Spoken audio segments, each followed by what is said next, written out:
কোরআনের শাসনই যদি না হবে, পশ্চিম পাকিস্তানিদের সঙ্গে আমাদের কিসের সম্পর্ক?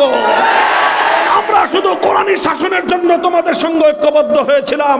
কোরআনী শাসন যদি না পাই, রাষ্ট্রের প্রয়োজন আমাদের নাই, মানচিত্রের প্রয়োজন আমাদের নাই, পতাকার প্রয়োজন আমাদের নাই। মানচিত্রের চেয়ে, পতাকার চেয়ে, ভূগোলের চেয়ে আল্লাহর কোরআনী শাসনকে আমরা বেশি ভালোবাসি। আমরা 1947 সালে আমার এই সম্প্রদায়ে, আমার এ জাতির সোনার সন্তানেরা, আমার পূর্বপুরুষ, আপনার পূর্বপুরুষরা, আমাদের বাবারা, দাদারা আল্লাহর এই জমিনে আল্লাহর সার্বভৌমত্ব কায়েম করবার জন্য, আল্লাহর এই জমিনকে একমাত্র আল্লাহর আইনের শাসনের আওতায় আনবার জন্য, একমাত্র আল্লাহর আইন দ্বারা যেন আমার দেশটা, এই জাতি, এই জনপদ যেন পরিচালিত হয়, তারা অনেক সংগ্রাম করেছিল, অনেক ত্যাগ আর কোরবানি স্বীকার করেছিল, অনেক স্যাক্রিফাইস তারা করেছিল, ত্যাগের নজরানা পেশ করেছিল। দুর্ভাগ্যজনকভাবে আমাদের পূর্বপুরুষরা অনেক ত্যাগ স্বীকার করার পরেও আমাদের পরবর্তী প্রজন্মের দুর্বলতার কারণে তাদের সেই দীর্ঘদিনের সংগ্রামের সুফসল এখনো আমরা ঘরে তুলতে পারি নাই।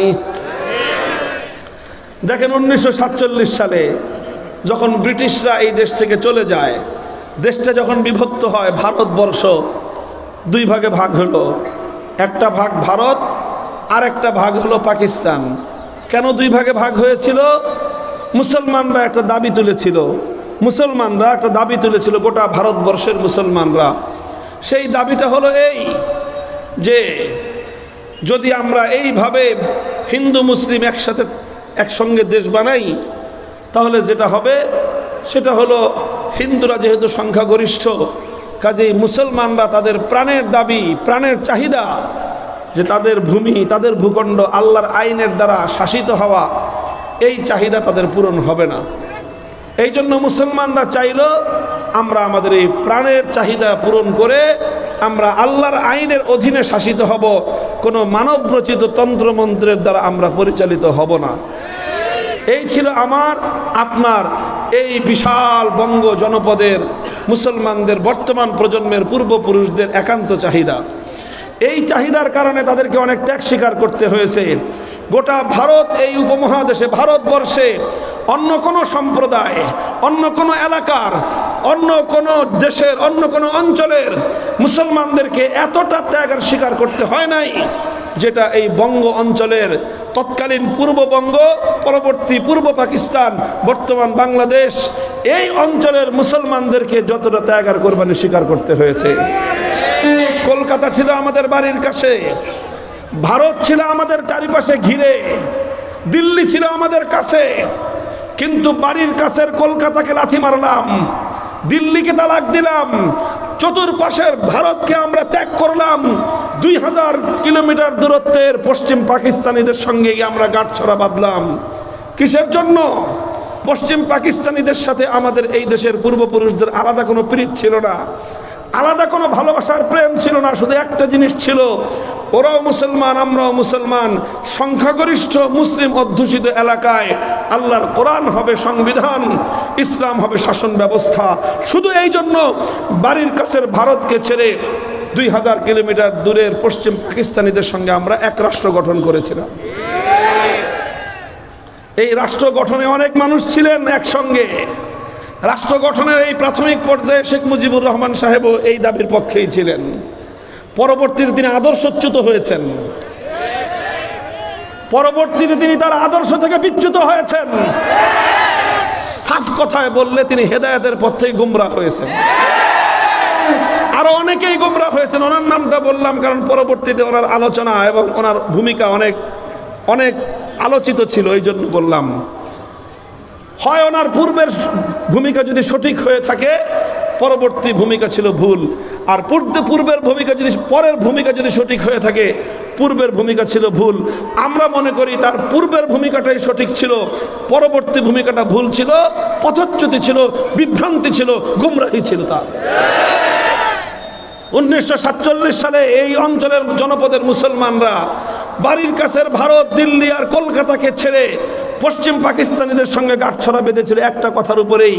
পশ্চিম পাকিস্তানিরা এবং তাদের লিডার মুহাম্মদ আলী খান জিন্নাহ জাতির সঙ্গে অঙ্গীকার করেছিলেন, ওয়াদা করেছিলেন যে আমরা আমাদের এই দেশে, মুসলিম দেশে কোরআন হবে সংবিধান, শাসনতন্ত্র হবে ইসলামী, ইসলামী শাসন ব্যবস্থার দ্বারাই দেশ পরিচালিত হবে। আমাদের দেশের আমাদের পূর্বপুরুষরা বললেন, ঠিক আছে, আমরা ভারতের মধ্যে এত বিশাল রাষ্ট্রের প্রয়োজন আমাদের নাই, অর্থনৈতিক এত উন্নতির প্রয়োজন আমাদের নাই, সারা পৃথিবীতে এত সুনাম সুখ্যাতির প্রয়োজন আমাদের নাই, সব কিছুকে দুপায়ে দোলে শুধুমাত্র ইসলামী শাসন ব্যবস্থার আকাঙ্ক্ষা নিয়ে পশ্চিম পাকিস্তানিদের সঙ্গে আমরা গাঁটছড়া বেঁধেছিলাম। দুর্ভাগ্য, সেই পশ্চিম পাকিস্তানি খান পাঠানরা 24টা বছর আমাদের সঙ্গে বিশ্বাসঘাতকতার বেইমানি করেছে। যখন 47 সালে দেশ বিভক্ত হলো, আমাদের ওলামায়ে কেরাম বারবার তাদেরকে বললেন, অঙ্গীকার পুরা করেন, আল কোরআনের শাসন কায়েম করবেন বলেছিলেন, কই কোরআনী শাসন কোথায়? শাসকরা বলতো যে দেশটা এখনো শিশু রাষ্ট্র, তো হুজুর এই শিশুটা এখনই যদি এদেরকে কোরআনী শাসন দিতে যাই তাহলে এই শিশু হজম করতে পারবে না, এখন একে লিকুইড খাওয়াইতে হবে, শক্ত খাবার খাইতে পারবে না। এই জন্য কিছুদিন তাকে পশ্চিমা শাসন ব্যবস্থার লিকুইড খাবার ফিডারে করে খাওয়ায়ে শিশুটা যখন একটু বড় হবে, কোরআনী শাসনের শক্ত খাবার যখন খাইতে পারবে, তখনই আমরা এই শিশুকে কোরআনী শাসন দিব। ভালো কথা। 5 বছর পরে আবার হুজুরা জিজ্ঞাসা করলে, আপনার শিশু কি বড় হয়েছে? কয় না, এখনো বড় হয়ে সারে নাই। 10 বছর পরে আপনার শিশু বড় হয়েছে? কয় না, এখনো বড় হয়ে সারে নাই। 20 বছর পরে হুজুর আবার জিজ্ঞাসা করলেন, আপনার এই শিশু বড় হয় নাই? কয় না হুজুর, এখনো বড় হয় নাই। আমার আব্বাজান শাইখুল হাদিস রহমতুল্লাহ আলাইহি বলতেন, 24 বছর যখন হয়ে গেল তখন দেশের মানুষ সিদ্ধান্ত নিল, যেই পোলা 24 বছরেও সাবালক হয় না, যেই পোলা 24 বছরেও প্রাপ্তবয়স্ক হয় না, এটা 90 বছরেও হবে না, এই পোলার দরকার নেই। পাকিস্তান ভেঙে দাও।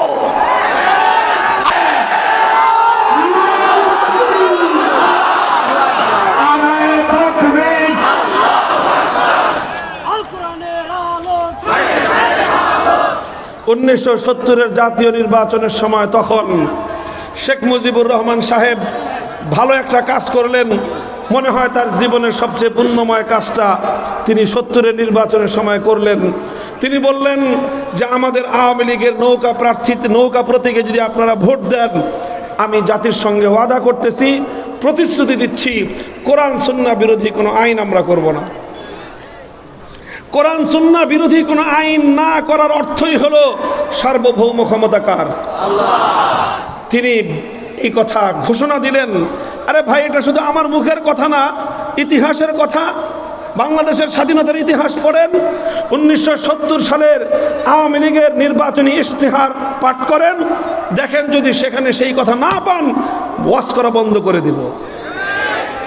70-এর জাতীয় নির্বাচন তিনি অঙ্গীকার করেছিলেন, জাতির সঙ্গে ওয়াদা করেছিলেন, কোরআন সুন্নাহ বিরোধী কোনো আইন তিনি করবেন না।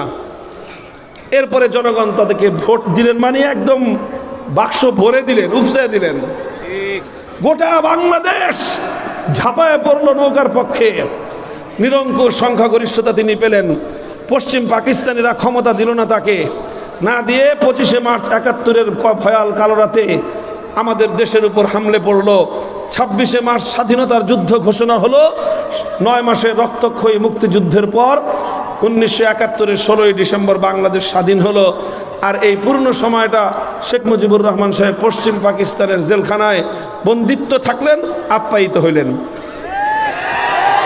এরপরে 71-এর স্বাধীনতা অর্জিত হওয়ার পর তিনি পশ্চিম পাকিস্তান থেকে মুক্ত হলেন। মুক্ত হয়ে লন্ডনে গেলেন।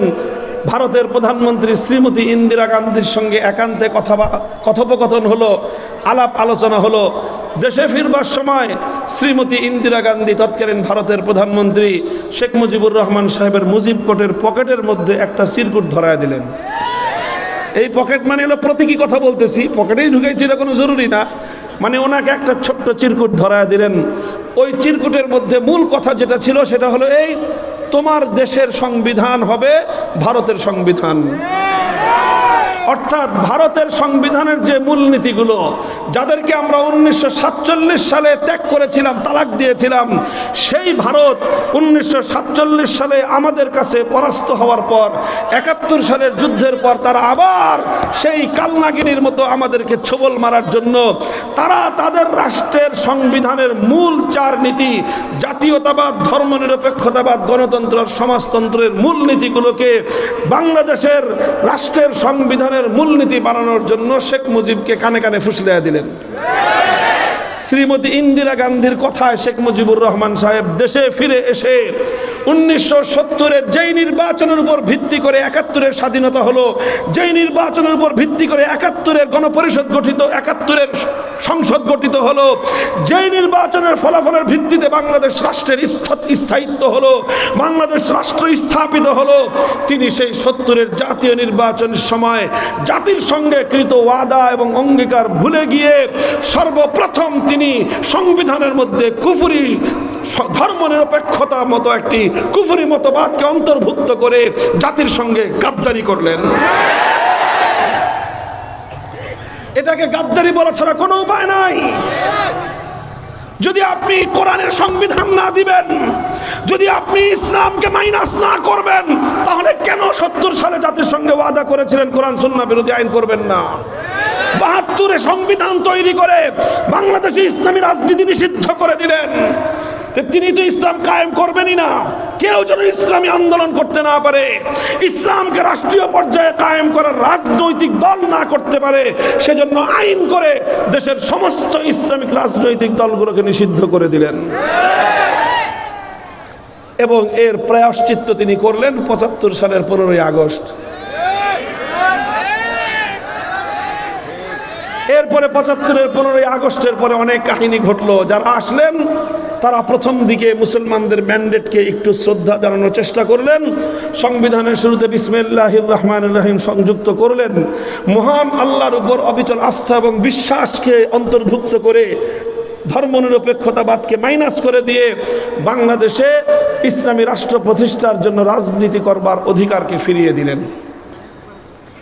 একটা গোজামিল করলেন, অর্থাৎ আল্লাহর উপর অবিচল আস্থা এবং বিশ্বাস যেই সংবিধানে থাকে, সেই সংবিধান অনুযায়ী দেশে ইসলাম বিরোধী কোনো আইন রচনা হতে পারে না।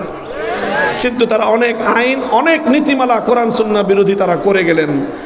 যেতে যেতে একসময় আরেকজনে এসে রাষ্ট্রধর্ম ইসলাম করলেন, অনেক কিছুই করলেন, কিন্তু প্রকৃত অর্থে তাওহীদ ফিল হাকিমিয়াহ, হাকিমিয়ত আইন তৈরি করবার ক্ষেত্রে আল্লাহ পাকের একত্ববাদকে রাষ্ট্রীয়ভাবে প্রতিষ্ঠা করলেন না।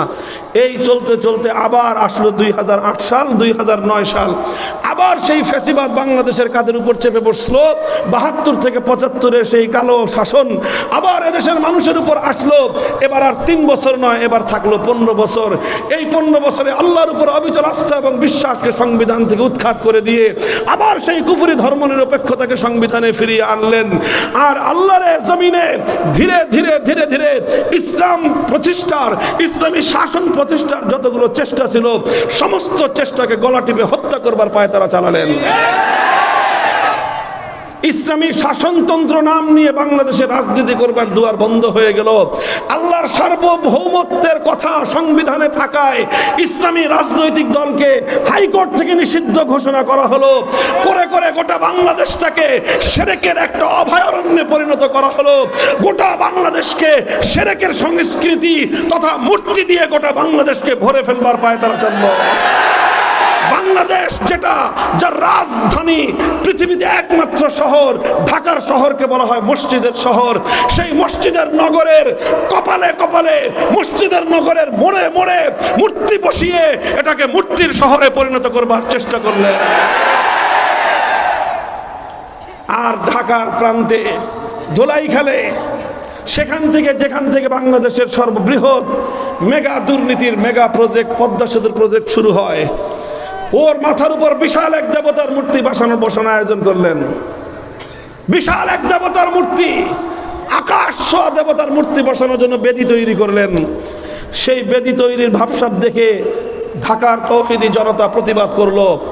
স্থানীয় জনতাকে যে কোনোভাবে ভয় ভীতি দেখিয়ে এলাকা থেকে বিতাড়িত করলো। আমরা জাতীয় পর্যায়ে কথা বললাম, আমরা যখনই এই মূর্তির বিরুদ্ধে কথা বলা শুরু করলাম, ক্ষিপ্ত হলেন মূর্তি পূজারীরা, ক্ষিপ্ত হলেন মূর্তির ধ্বজাধারীরা। তারা আমাদের বিরুদ্ধে নানাভাবে ষড়যন্ত্র জাল বুনতে আরম্ভ করলেন। আমরা তখনও বলেছিলাম, আমরা কল্যাণকামী, আপনাদের শত্রু নই। আমরা চাই না একজন মরহুম মৃত মানুষের মূর্তি বানায় যে নিজেকে মুসলিম বলে পরিচয় দিত, আপনি তার সন্তান হয়ে তার মূর্তি বানায় কবরে তাকে আযাব এবং লাঞ্ছনার সম্মুখীন করতে পারেন না, মানুষের সামনে তাকে অপমান করতে পারেন না। এটা সন্তান হিসেবে পিতার প্রতি আপনার অন্যায়, আপনি কুসন্তানের পরিচয়। এই কথা কেন বললাম? আমার বিরুদ্ধে সবচেয়ে বেশি ক্ষিপ্ত হলেন যেখানে যেখানে মূর্তি ভাঙে, সব মূর্তি ভাঙার জন্য আমার উপরে দায় চাপানোর চেষ্টা করলেন। আমি বললাম যে পরিষ্কার কথা, আমরা মূর্তি ভাঙা আমাদের কাজ না, কিন্তু মূর্তির বিরুদ্ধে কথা বলা আমাদের দায়িত্ব। আমাদের হাতে যদি ক্ষমতা আসে, আল্লাহ পাক যদি আমাদেরকে রাষ্ট্র ক্ষমতা প্রদান করেন, রাষ্ট্র ক্ষমতা প্রদান করার প্রথম মুহূর্তে জাতীয় স্থাপনায় যত মূর্তি থাকবে, চাই সেটা শেখ মুজিবুর রহমান সাহেবের মূর্তি হোক, জিয়াউর রহমান সাহেবের মূর্তি হোক, আমার বাবারও যদি মূর্তি থাকে, সে মূর্তি আমরা প্রথম মুহূর্তেই ভেঙে গুড়িয়ে দেব। পরিষ্কার কথা, পরিষ্কার কথা আমরা জানিয়ে দিয়েছিলাম। কিন্তু এই কথা কেন বললাম? ক্ষিপ্ত হলেন, অনেক কিছু করলেন, গোটা রাষ্ট্রযন্ত্রকে ব্যবহার করে আলেম ওলামাকে অপদস্থ করবার, লাঞ্ছিত করবার অপতৎপরতা চালালেন। সর্বযুগে ফেরাউনরা যা করে, নমরুদ যা করে, কারুনরা যা করে, যুগে যুগে ওলামায়ে কেরাম হক কথা বলবার কারণে তাদের সঙ্গে যেই সকল বর্বর আচরণগুলো করা হয়, সমস্ত বর্বরতার সীমা লঙ্ঘন করে বাংলাদেশের স্বৈরাচারী নব্য লেডি ফেরাউন আলেমদের সঙ্গে তাই করেছিলেন।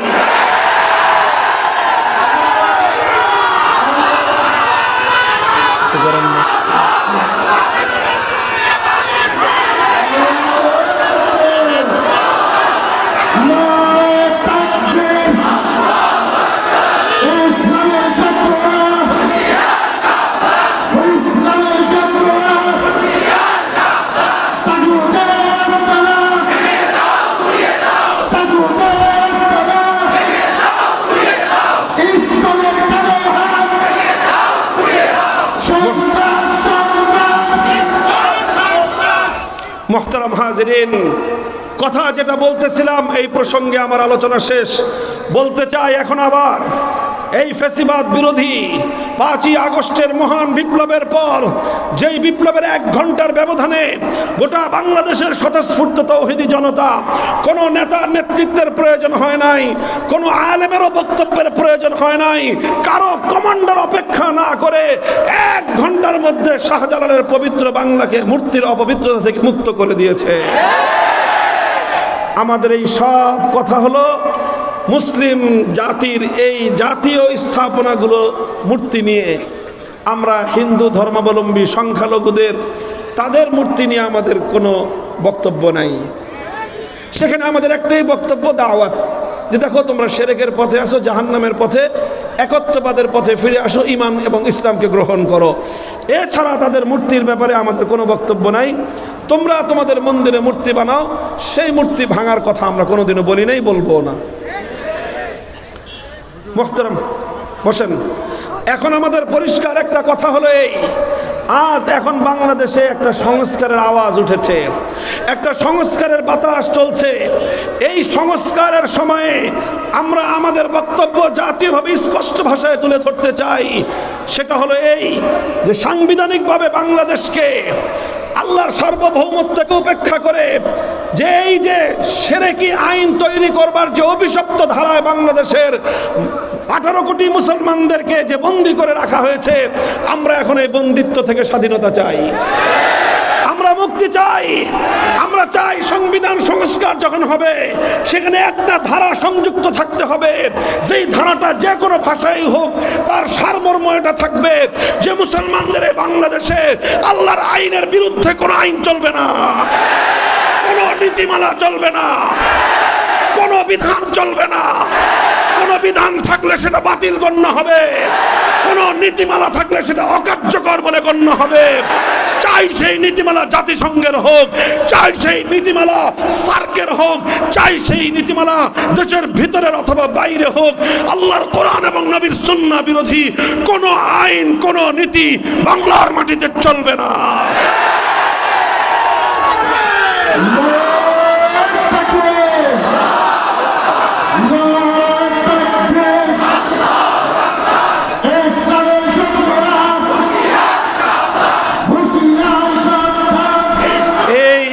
দাবি আমাদের, এটা ভালোভাবে বুঝবার চেষ্টা করবেন।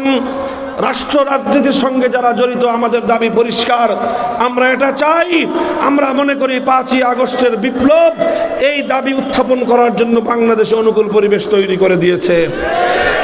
এখনই আমরা 5ই আগস্টের বিপ্লবকে ইসলামী বিপ্লব বলছি না, তবে আমি স্পষ্ট ভাষায় বলেছি, বলতেই থাকবো, 5ই আগস্টের বিপ্লব ইসলামী বিপ্লব না হলেও ইসলামী বিপ্লবের সূর্যোদয়ের পূর্ববর্তী সুবহে সাদেকের আভাস ছিল। এটা শহীদ আবু সাঈদরা যেভাবে বুক টান করে জালিমের বুলেটের আঘাতকে বরণ করে নিয়েছে বক্ষে, লক্ষ লক্ষ শহীদ আবু সাঈদ বাংলার মাটিতে জন্ম হবে ইনশাআল্লাহ।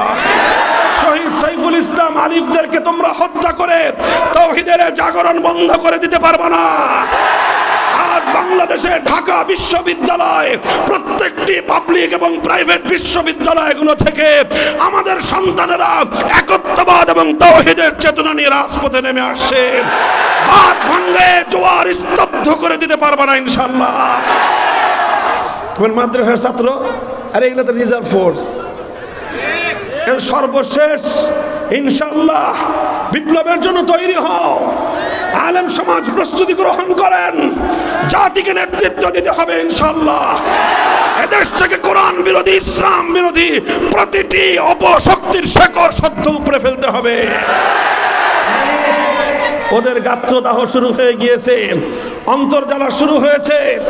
বাংলাদেশকে যারা বন্দী করে রাখতে চেয়েছিল, বাংলাদেশকে যারা কররাজ্য পরিণত করতে চেয়েছিল, করদ রাজ্যে, বাংলাদেশের স্বাধীনতাকে বিপন্ন করে যারা অঙ্গরাজ্যের মতো করে বাংলাদেশকে পরিচালনা করতে চেয়েছিল, তাদের সেবাদাসী উৎখাত হওয়াতে মাথা খারাপ হয়ে গেছে।